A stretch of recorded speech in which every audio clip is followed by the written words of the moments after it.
जय एवरीवन, स्वागत है आपका बी नेशन 111 के एक नए एपिसोड में, जहां आपके लिए लेकर आते हैं इंडियन डिफेंस के प्रमुख अपडेट्स को सबसे पहले। तो चैनल को सब्सक्राइब करना मत भूलिएगा। आज के इस वीडियो में हम मुख्यतः पहले बात करने वाले हैं तेजस मार्क 2 को लेकर आई एचएएल की एक रिपोर्ट के बारे में। पहले ही तेजस मार्क 2 को लेकर इस समय घमासान मचा हुआ है कि रोल आउट हुआ है कि नहीं हुआ है, और अगर हुआ है तो इस पर स्पष्टीकरण क्यों नहीं आ रहा है। ये सारी बातें चल ही रही थी कि एचएएल ने अब एक और नया जो बॉम्ब है वो फोड़ दिया है। एचएएल को अब उम्मीद नहीं बल्कि पूरा भरोसा है कि भारतीय वायुसेना तेजस मार्क 2 के लिए सिर्फ 120 फाइटर जेट पे संतोष नहीं करेगी, बल्कि उन्होंने यहां तक कह दिया कि आने वाले समय में अब 100 नहीं बल्कि 200 से लेकर 300 फाइटर जेट तक ये ऑर्डर एक्सपैंड हो सकता है। तो इस वीडियो में हम जानेंगे कि आखिरकार भारतीय वायुसेना क्या वाकई इतनी बड़ी संख्या में तेजस मार्क 2 लेगी, और अगर लेगी तो इसके पीछे का लॉजिक क्या है और इसका असर भारतीय वायुसेना पर क्या पड़ेगा। तो चलिए इसको हम पहले डिस्कस करते हैं, और एचएएल का जो पूरा मंशा है वो भी यहाँ से क्लियर हो जाएगी। देखिए, एचएएल के एक सीनियर ऑफिशियल ने मीडिया से बात करते हुए बताया कि भारतीय वायुसेना ने अभी तेजस मार्क 2 के लिए तकरीबन 110 से 120 जेट की जो शुरुआती जरूरत है ये बताई है, लेकिन एचएएल का मानना है कि ये इंडियन एयरफोर्स की तरफ से दी गई मिनिमम रिक्वायरमेंट है, और मिनिमम रिक्वायरमेंट कभी भी एक्चुअल ऑर्डर पे डिपेंडेंट नहीं होती। दरअसल असल में इंडियन एयरफोर्स को आने वाले समय में और फाइटर्स चाहिए होंगे, और ये ऑर्डर तकरीबन 200 के पार जा सकता है, ऐसा एचएएल का कहना है, क्योंकि वो ये मानते हैं कि कमिटेड ऑर्डर कभी भी फाइनल ऑर्डर के तौर पर कह सकते हैं कंसीडर नहीं किया जा सकता। अब आखिरकार इंडियन एयरफोर्स को क्या वाकई इतने फाइटर चाहिए? तो आइए इसका भी हम जवाब ढूंढते हैं। देखिए, भारतीय वायुसेना इस समय घटती स्क्वाड्रन की क्षमता से परेशान है। 31 एक्टिव स्क्वाड्रन है, और हमने टारगेट ऑलरेडी 42 से 50 या उससे भी ज्यादा स्क्वाड्रन का सेट करके रखा है। अब समस्या ये है कि भारतीय वायुसेना को आने वाले 10 से 15 वर्षों में अपने जो रिमेनिंग मिग 29 है, मिराज 2000 है और जैगवार है, इन्हें रिटायर करना है। यानी तकरीबन 200 फाइटर एयरक्राफ्ट भारतीय वायुसेना का साथ छोड़ने वाले हैं।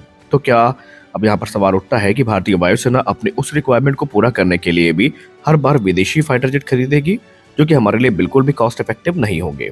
तो इसका जवाब फिलहाल तो ऐसा लगता है कि नहीं, और यहीं से तेजस मार्क 2 की जो उम्मीदें हैं वो काफी ज्यादा जाग जाती है। अब तेजस मार्क 2 प्लेटफॉर्म ही क्यों, आइए इसके बारे में भी जानते हैं। देखिए, तेजस मार्क 2 कोई अपग्रेडेड तेजस नहीं है, बल्कि अगर आप इसको सही में देखें तो ये एक completely new medium wait fighter है, जो कि इंडियन एयरफोर्स की रिक्वायरमेंट के आधार पर तैयार किया जा रहा है। इसमें आपको पावरफुल रेडार देखने को मिलते हैं, इंडियन आर्मामेंट्स देखने को मिल जाते हैं, वो भी सारे, जिसमें हमें अस्त्र परिवार की तीनों मिसाइल, रुद्रम परिवार की तीनों मिसाइल, इसके अलावा ब्रह्मोस एनजी और जो दूसरे मिसाइल सिस्टम है वो देखने को मिलेंगे। इसमें ज़्यादा पावरफुल इंजन भी है, जो कि जनरल इलेक्ट्रिक F414 है, जिसका हम लोकल प्रोडक्शन करने वाले हैं। इसकी फ्यूल कैरिंग कैपेसिटी ज़्यादा है, यानी आमतौर पर ये ज़्यादा रेंज को भी ऑफर करेगा। ये अपने साथ 6500 किलोग्राम तक का जो वेपन पेलोड है वो कैरी करने में सक्षम है, और क्योंकि ये एक 4+ जनरेशन का एयरक्राफ्ट है तो ये एक लंबे समय तक भारतीय वायुसेना के लिए रिलेटेबल बना रहेगा। और यही कारण है कि यहाँ पर जो एडिशनल तेजस मार्क 2 है इनकी बात हो रही है, और सबसे खास बात तो ये है कि इन एयरक्राफ्ट पर भारत का 100% कंट्रोल भी है, और इसके लिए बाकायदा एचएएल ने अपनी प्रोडक्शन स्ट्रेटजी पे भी काफी बड़ा काम किया है। एचएएल तेजस मार्क 1 प्रोग्राम में जो गलतियां हुई हैं प्रोडक्शन को लेकर, जिसको अभी तक भारतीय वायुसेना भुगत रही है, वो गलती एक बार फिर से नहीं करना चाहती, और इसके लिए एचएएल ने स्पष्ट कर दिया है कि उन्होंने एयरक्राफ्ट प्रोडक्शन इकोसिस्टम पर काम करना शुरू कर दिया है, और उनका टारगेट है तकरीबन 30 एयरक्राफ्ट प्रति वर्ष की दर तक बनाना। उनका ऐसा मानना है कि अगर हमने ये जो प्रोडक्शन रेट है ये अचीव कर लिया तो इंडियन एयरफोर्स का कॉन्फिडेंस बढ़ेगा, और ये कॉन्फिडेंस एडिशनल ऑर्डर्स के रूप में हमें देखने को मिलेगा। उन्होंने यहाँ तक क्लियर कर दिया कि सप्लाई चेन में ऑलरेडी हमने प्राइवेट कंपनियों को शामिल करना शुरू कर दिया है, और इंजन डील और इकोसिस्टम पहले से ही तैयार हो रहा है। सबसे खास बात तो यही है कि जेट रेडी होगा और ऑर्डर का इंतजार किया नहीं जाएगा, क्योंकि उन्हें भरोसा है कि ऑर्डर तो आने ही आने हैं। अब तेजस मार्क 2 यहाँ पर क्यों हमारे लिए ज़रूरी है, इसके लिए हमें एक चीज़ जाननी होगी कि भारतीय वायुसेना पूरी तरीके से 5th जन फाइटर्स पे डिपेंडेंट नहीं हो सकती, और ऐसा करना हमारे लिए काफ़ी ज़्यादा महंगा भी पड़ेगा। और ऐसे में 4.5 जनरेशन के एयरक्राफ्ट शायद हमेशा रिलेटेबल रहेंगे, और राफेल डील से भी भारतीय वायुसेना को और तेजस प्रोग्राम को काफ़ी बेनिफिट मिलने वाले हैं, क्योंकि राफेल डील के साथ हम सिर्फ राफेल एयरक्राफ्ट नहीं खरीद रहे हैं, बल्कि हम पूरा का पूरा उनका तंत्र खरीद रहे हैं, जिसमें हमें ऑफसेट, टेक एक्सपोजर और एक्सपीरियंस का एक सीधा जो फायदा है वो मिलने वाला है, और ये फायदा मिलेगा तेजस मार्क 2 और advance medium combat aircraft programme में। और इसीलिए इंडियन एयरफोर्स इस समय इस चीज़ को कंसीडर भी कर रही है। और अब क्योंकि भारतीय वायुसेना इस समय घटती स्वर्णिंग की क्षमता से परेशान है, वही हमारे प्रतिद्वंदी अपनी फाइटर जेट की संख्या को एनहांस कर रहे हैं। तो संभावित है कि 200 तेजस का अगर ऑर्डर आ जाता है तो ये कोई चौंकने वाला विषय हमारे लिए फिर भी नहीं होने वाला है। फिलहाल तो पूरे देश को इस समय तेजस मार्क 2 के पहली उड़ान का इंतजार है। डीआरडीओ चीफ ने एक अनुमान लगाया था कि जून से लेकर जुलाई के बीच में पहली उड़ान हमें देखने को मिल जाएगी। और क्योंकि अब रोल आउट की खबरें काफी ज्यादा सर्कुलेट हो रही हैं और इसमें तेजस मार्क 2 के नामकरण को लेकर के भी बात चल रही है। बताया जा रहा है कि तेजस मार्क 2 या एलसीए मार्क 2 ये इंटरनल डेजिग्नेशन है जो तेजस को दिया गया है।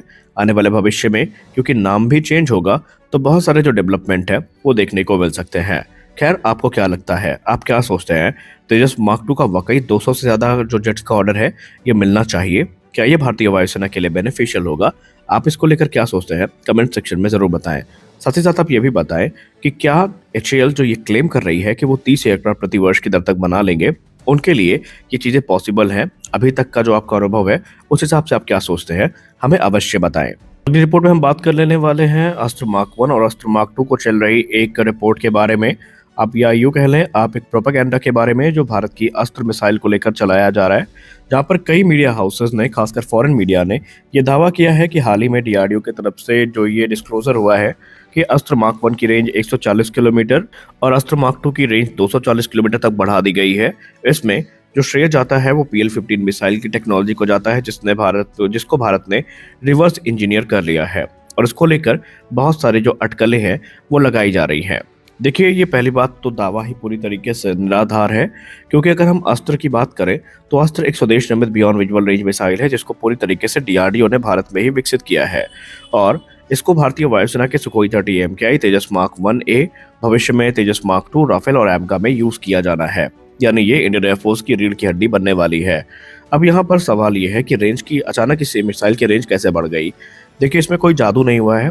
यहाँ पर एडवांस प्रोपल्शन सिस्टम पर काम किया गया है, जहाँ पर ज़्यादा एफिशिएंट सॉलिड फ्यूल यूज़ किए गए हैं, बेहतर थ्रस्ट मैनेजमेंट किया गया है और ऑप्टिमाइज जो बर्न प्रोफाइल है वो देखने को मिलती है। यानी कि कम फ्यूल का यूज़ करके मिसाइल ज़्यादा दूरी तय कर सकती है। वहीं इसके स्ट्रक्चर को लाइट वेट किया गया है, हैवी कंपोजिट मटेरियल्स का यूज़ किया गया है जिससे इंटरनल वजन कम हुआ है और एरोडायनेमिक ड्रैग को घटाया गया है। वहीं इसके लिए स्मार्ट फ्लाइट प्रोफाइल पे भी काम किया गया है। लॉफ्टेड ट्रेजेक्टरी हो गई, मिड कोर्स गाइडेंस ऑप्टिमाइजेशन हो गया, या फिर जो दूसरे संभावित तरीके हैं वो अपनाए गए हैं जिससे जो इनका एनर्जी रिटेंशन है वो काफ़ी बेहतर हुआ है। यानी अब ये मिसाइल बिना वजह एनर्जी को वेस्ट नहीं करती और इसीलिए इसकी जो रेंज है उसमें इंक्रीमेंट देखने को मिला है और इन चीज़ों का PL-15 से कोई लेना देना नहीं है।